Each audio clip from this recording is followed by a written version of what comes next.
আজ মঙ্গলবার 28শে ফাল্গুন 2024 সালের 12ই মার্চ। তুলা রাশি, তুলা লগ্ন, লিব্রা সাইনের জাতক জাতিকাদের আজকের দিনটি কিন্তু এক প্রকার বেশ কাটতে চলেছে।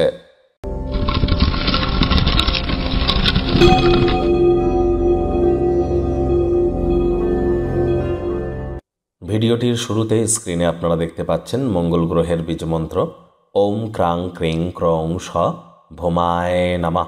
এটি সকাল দুপুর সন্ধ্যা 3 বেলায় 108 বার জপ করুন। বিশেষ করে যাদের জন্মছকে মঙ্গল দুর্বল অবস্থানে আছে, মঙ্গল দুর্বল হলে IT sector, real estate, army, police, defence, automobile industry, sports industry বা অ্যাক্টিভ সেল বা অ্যাক্টিভ ইনকামের জগতে কিন্তু আমরা বাধা বিপত্তি পেয়ে থাকি। আলসেমি ভাব কাজ করে থাকে, শরীরে হিমোগ্লোবিনের পরিমাণ ধীরে ধীরে কমতে থাকে, high blood pressure, low blood প্রেশারের মতো প্রবলেম কিন্তু দেখা দিতেই পারে। অবশ্যই মঙ্গলের বীজমন্ত্র জপ করুন। আজ লাল রঙের বস্তু বস্ত্র সামগ্রীর প্রয়োগ বেশি করুন। হনুমানজির মন্দিরে যান, হনুমানজির উদ্দেশ্যে একটি দুর্বা অর্পণ করুন, লাভান্বিত হবেন। আজ অবশ্যই নিরামিষ খাদ্য খাবার খান। ভাগ্য মিটার আজ আপনাদের বলছে 8 আউট অফ 10, ভাগ্য আপনাদের অনুকূলেই থাকবে। আজ আপনাদের শুভ সংখ্যা থাকছে 6, শুভ রং থাকবে গোলাপি। সুস্বাস্থ্যকে বজায় রাখার জন্য যাই করবেন সেখানেই সফলতা অর্জন করবেন। যোগব্যায়াম, ধ্যান, প্রাণায়ামের সাহায্য কিন্তু আপনারা নিতে পারেন।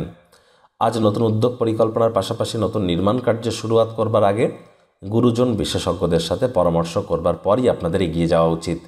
নতুন নতুন আইডিয়াস আজ আপনার ব্রেনে আসবে, যার ফলস্বরূপ আর্থিকভাবে লাভান্বিত কিন্তু আপনারা হতেই পারেন। চাকরিজীবী যারা আছেন তাদের অফিসের পরিবেশ এক প্রকার ঠিকঠাক, কাজে গতি অনুভব করবেন। তৎসত্ত্বেও বলবো কম কথা বলে কাজ বেশি করুন, মনের থেকে মস্তিষ্ককে বেশি দাম দিন। কোনো প্রকার অফিস পলিটিক্স বা গসিপিংয়ের অংশ যেন হবেন না। আজ আপনাদের মধ্যে কেউ কেউ দূর ভ্রমণ, দূর যাত্রা কিন্তু করতেই পারেন। সেটি ক্লান্তিকর হলেও শেষমেশ লাভজনক কিন্তু হতে চলেছে। আজ রাজনীতিবিদ যারা আছেন জনসংযোগ বৃদ্ধি করুন, সমাজে পপুলারিটিও আপনাদের ইনক্রিজ করতে পারে। শিক্ষার্থী বিদ্যার্থীরা যে কোনো প্রকার পরীক্ষা প্রতিযোগিতায় অংশগ্রহণ করলে অবশ্যই সফল হবেন। উচ্চশিক্ষার জন্য যারা বিদেশ যাত্রার কথা ভাবছিলেন, ভাগ্যদেবীও কিন্তু আজ আপনাদের পক্ষেই আছেন। সন্তান সন্ততি থেকে থাকলে তারা তাদের কৃতিত্বের দ্বারা আপনাদেরকে গর্বিত অনুভব করাবে। প্রেমিক প্রেমিকা, স্বামী স্ত্রী উভয়ের ক্ষেত্রেই বলবো ফুল ফুটুক আর না ফুটুক, আজ আপনাদের প্রেমের বাগানে বসন্ত। দিনটিকে যতটা সম্ভব রোম্যান্টিক করে তোলা যায় সেই প্রচেষ্টাই আপনাদের করা উচিত।